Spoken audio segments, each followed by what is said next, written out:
Good morning, everyone. Myself, Shankar Bhagat, Faculty of Business Studies in Aryan Senior Secondary School, RS Pura. So, आज मैं यहाँ आपके सामने business studies class 12 के कुछ इंट्रोडक्शन देने आया हूँ कि आखिर क्लास 12 में जब आप आ गए हो तो आपको क्या पढ़ना है। ठीक है, बेसिकली हम क्या क्या पढ़ने वाले थे यहाँ पे, ये सारी बातें मैं आपके सामने डिस्कस करूंगा। ठीक है, तो वन बाय वन सबसे पहले मैं बता दूं कि क्लास 12 में जैसे हम आते हैं तो हमारे पास जो पेपर है, जैसे आप 11 में पढ़ते हैं 90 मार्क्स का पेपर होता है, लेकिन 12 में ये पेपर 100 मार्क्स का होता है। ठीक है, जेके बोर्ड के पैटर्न के हिसाब से। तो बेसिकली बात करें कि हमारा जो सिलेबस है वो इस तरीके से डिजाइन किया हुआ है कि बच्चों के अंदर बिजनेस से लेके, जैसे आपने 11 में पढ़ा कि बिजनेस है क्या, उसके बारे में आपके अंदर डेवलपमेंट हुई। ठीक है, जिसमें आपने बहुत सारे चैप्टर जो है 11 में पढ़े हैं, जिससे धीरे धीरे आपके अंदर एक बेसिक डेवलपमेंट हुई। यानी कि जैसे आप 11th में आते हैं तो एक नया सब्जेक्ट आपके सामने आता है और आपने धीरे धीरे इंट्रोडक्शन होती है। ठीक है, तो क्लास 12 में बेसिकली हमारे पास जो बिजनेस स्टडीज का पेपर होता है वो 2 हिस्से में डिवीजन है। ठीक है, तो मैं आपके सामने अगर मैं इस चीज को इंट्रोड्यूस करूं तो आप देखोगे तो आपका जो पहली एक ही बुक के अंदर 2 हिस्से, एक आपका हो गया principle and function of management, यानी इसमें जो सबसे इंपॉर्टेंट बात रहती है वो है आपकी ये मैनेजमेंट। ठीक है, यानी कि हम इसमें क्या पढ़ते हैं, मैनेजमेंट के बारे में, यानी कि मैनेजमेंट का उद्देश्य क्या है, उसका फंक्शन क्या है। ठीक है, प्रिंसिपल मतलब कि आखिर हम मैनेजमेंट का उद्देश्य क्या है, हम क्यों फ्यूचर में मैनेजमेंट को इतना इंपॉर्टेंट देते हैं, स्पेशली बिजनेस के अंदर। ठीक है, तो आप पूरी की पूरी ये जो है आपका ये 50 मार्क्स का रहता है। ठीक है, यानी हम 50 मार्क्स का ये सिर्फ ये पढ़ते हैं कि मैनेजमेंट है क्या और बेसिकली इसका फंक्शन क्या है। ठीक है, हम पूरा का पूरा पढ़ते हैं इसमें और इसका उद्देश्य क्या है मैनेजमेंट को पढ़ने का, ये बेसिकली रहता है।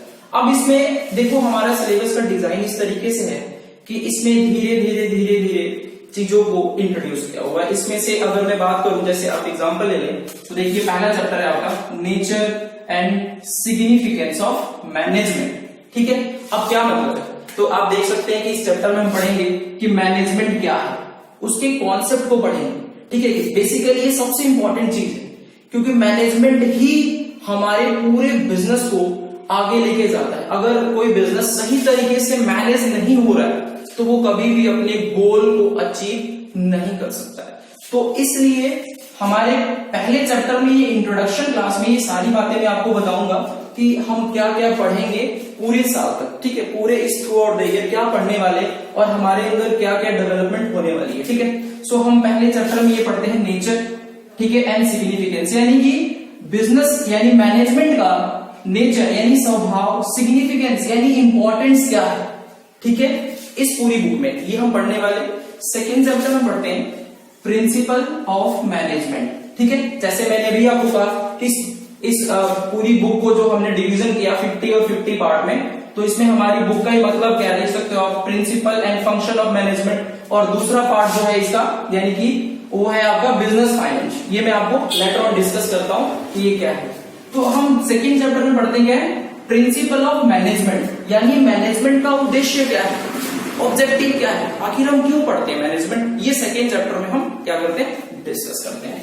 फिर हमारे पास आता है बिजनेस एनवायरनमेंट। ठीक है, देखिए हम जहां पे भी रहते हैं, जैसे हम कहते हैं कि एक ह्यूमन बीइंग जहां पे भी रहता है उसके सोसाइटी के बहुत बड़ा इम्पैक्ट रहता है। ठीक वैसे ही बिजनेस का भी एनवायरनमेंट से डायरेक्टली रिलेशन है। अब ये कौन सा एनवायरनमेंट में, जैसे कि हम रहते हैं तो हमारे आगे पीछे का एनवायरनमेंट रहता है, वैसे बिजनेस का अपना एक एनवायरनमेंट है। ठीक है, इसमें आपका सोशल हो सकता है, इकोनॉमिक हो सकता है, पॉलिटिकल एनवायरनमेंट हो सकता है। छोटा सा एग्जांपल ले लेते हैं, मान लो कि कंट्री में पॉलिटिकल विल पावर नहीं है, सो ओबे सी बात है, यानी कि अगर पॉलिसी पैरालिसिस है तो क्या कंट्री के अंदर आप बिजनेस कर पाओगे, नहीं। आपने देखा होगा, कुछ बातें आपने पढ़ी होगी 11th में कि एफडीआई का फ्लो, उसके बाद एफआईआई का इनफ्लो जो होता है कंट्री में, वो बहुत हद तक किसके ऊपर डिपेंड करता है, आपके कंट्री का बिजनेस एनवायरनमेंट कैसा है। ठीक है, तो बिजनेस एनवायरनमेंट का मतलब ये है कि आपके वहां पे जो पॉलिसीज हैं उस कंट्री के अंदर वो कैसी है। अगर वो अच्छी है तो आपका जो मैनेजमेंट रहेगा वो भी उस पॉलिसी के अकॉर्डिंग रहेगा और आपका बिजनेस भी काफी अच्छी तरीके से ग्रो करेगा। तो हम इसमें ये पढ़ने वाले हैं सारे एनवायरनमेंट के बारे में, ठीक है। उसके बाद आता है हमारे बिजनेस के कुछ फंक्शन, जैसे कि आप पहले चैप्टर में पढ़ेंगे फंक्शन ऑफ मैनेजमेंट, वो सारी मैनेजमेंट के फंक्शन को यहाँ पे 1 by 1 डिटेल में डिस्कस किया हुआ है। जैसे प्लानिंग क्या है, अब आप देखोगे तो यहाँ पे जो मैनेजमेंट है, मैनेजमेंट के जो फंक्शन है उसमें बड़ी सारी चीजें जो है बिल्कुल डिटेल में बताई गई है। जैसे प्लानिंग क्या है, आप सबको पता है कि प्लानिंग का कितना इंपॉर्टेंस है, आप सबने पढ़ा है थोड़ी बहुत कि प्लानिंग जो होता है वो एक ब्रिज की तरह काम करता है कि हम फ्यूचर में क्या करने वाले हैं ना, वो सारी चीजों को आज ही डिसाइड कर लेते हैं कि हम फ्यूचर में ये करने वाले हैं, हम कहाँ पे क्या करने वाले हैं, कौन इस टास्क को परफॉर्म करेगा, यानी ईच एंड एवरीथिंग जो हम फ्यूचर में करने वाले उसको हम आज डिसाइड कर लेते हैं। तो उसमें प्लानिंग का इंपॉर्टेंस क्या है, प्लानिंग के फीचर क्या है, सिग्निफिकेंस, ईच एंड एवरीथिंग हम इसमें पढ़ते हैं, ठीक है। उसके बाद आता है ऑर्गेनाइजिंग। देखो आपने प्लान कर लिया, देखो आपका सिलेबस कितना सिस्टमेटिक वे में है ना, आपने प्लान कर लिया, अब प्लान तो कर लिया, लेकिन अब क्या करना है उसको सही प्लान को यानी प्रेफरेंस देना है, कौन सा काम पहले, कौन सा क्या कब करना है, यानी कि इसको ऑर्गेनाइज करना है, चीजों को ऑर्गेनाइज करना है कि यानी कि हम हर चीज को कैसे परफॉर्म करने वाले हैं, सही मैनर में करने वाले हैं, ठीक है। तो उसके बाद हम पढ़ेंगे ऑर्गेनाइजिंग के बारे में। उसके बाद हम क्या पढ़ते हैं, स्टाफिंग। देखिए किसी भी ऑर्गेनाइजेशन को रन करने के लिए किसकी जरूरत होती है, स्टाफ की जरूरत होती है।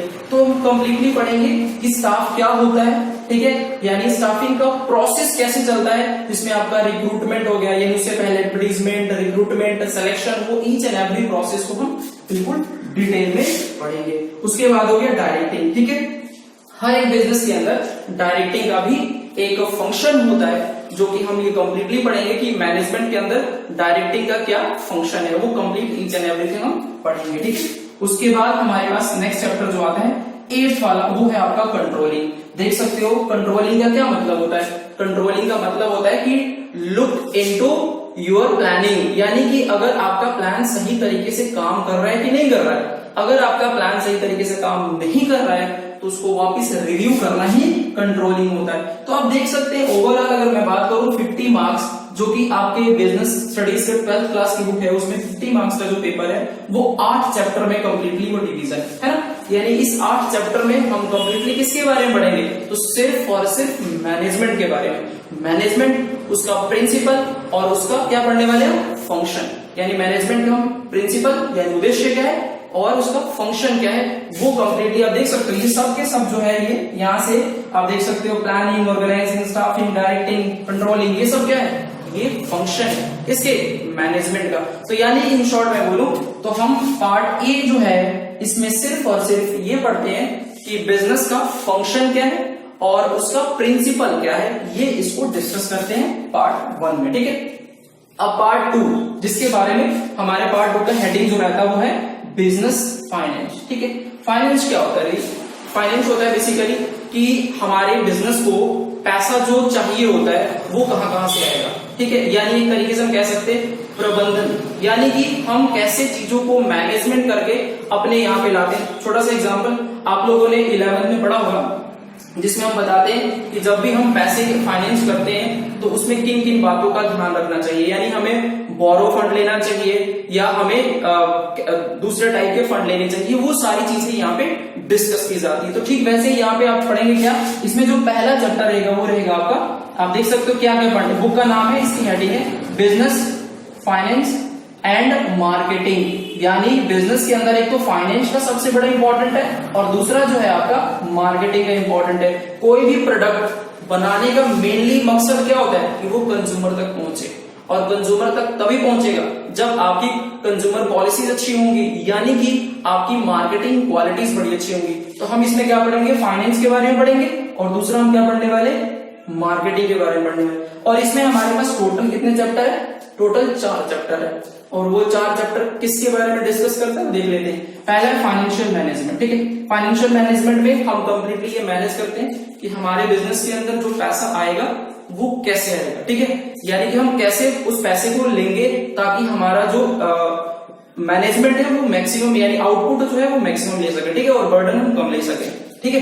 तो हम पहले चैप्टर में कंप्लीटली क्या पढ़ने वाले, फाइनेंशियल मैनेजमेंट के बारे में, दूसरा होगा आपका फाइनेंशियल मार्केट। ठीक है, तो फाइनेंशियल मार्केट में हम ये दोनों जो आपको पता है कि पैसे लेने के लिए एक मार्केट होता है जिसको बोलते हैं फाइनेंशियल मार्केट, जिसमें हम दो चीजें पढ़ने वाले, money market and capital market. Money market specially related to short term fund और capital market related to long term fund. तो हम इसको कंप्लीटली डिस्कस करेंगे कि फाइनेंशियल मार्केट क्या होता है, उसमें मनी मार्केट क्या होता है, कैपिटल मार्केट क्या होता है, उसमें फंड कैसे लिए जाते हैं, ठीक है, उसका इंपॉर्टेंस क्या है, each and everything we will going to study in this book. ठीक है, उसके बाद हम थर्ड चैप्टर की बात करेंगे, मार्केटिंग मैनेजमेंट। ठीक है, सो मार्केटिंग का आज के जमाने में बहुत बड़ा इंपॉर्टेंस है। सबको पता है कि कोई भी प्रोडक्ट अगर कंज्यूमर तक पहुंचाना है तो आपको मार्केटिंग कॉन्सेप्ट का बहुत खास ध्यान रखना होता है। स्पेशली बात करें इसमें तो आप देख सकते हो कि मार्केटिंग में कौन कौन से टेक्निक है वो हम बिल्कुल पढ़ेंगे, स्टडी करेंगे A to Z। उसके बाद हम पढ़ेंगे कि मार्केटिंग करते वक्त हमें किन किन बातों का स्पेशली ध्यान रखना चाहिए, वो सारी चीजें हम यहाँ पे डिस्कस करेंगे।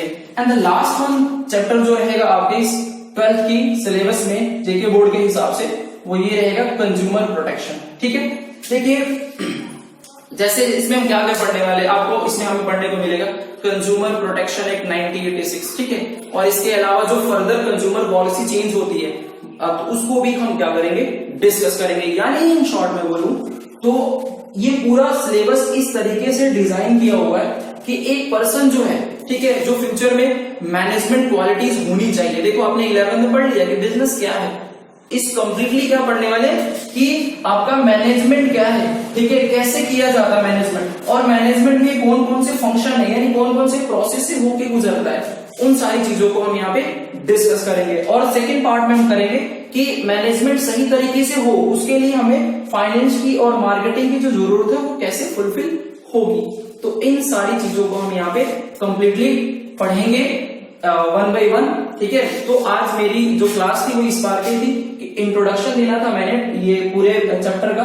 तो आप देख सकते हो कि ये आपको टोटल कितने, यहाँ से 8 और यहाँ से 4, यानी कि टोटल 12 चैप्टर हम फ्यूचर में कंप्लीटली इसको वन बाय वन डिस्कस करेंगे। ठीक है, आपस में होप सो आपको ये बात सारी समझ में आ गई होगी। ठीक है, ओके, आज के लिए बस इतना ही। नेक्स्ट टाइम जब आएंगे तो मैं आपको वन बाय वन एक एक करके चैप्टर सारी चीजें पढ़ाया जाएगा। ठीक है, थैंक यू।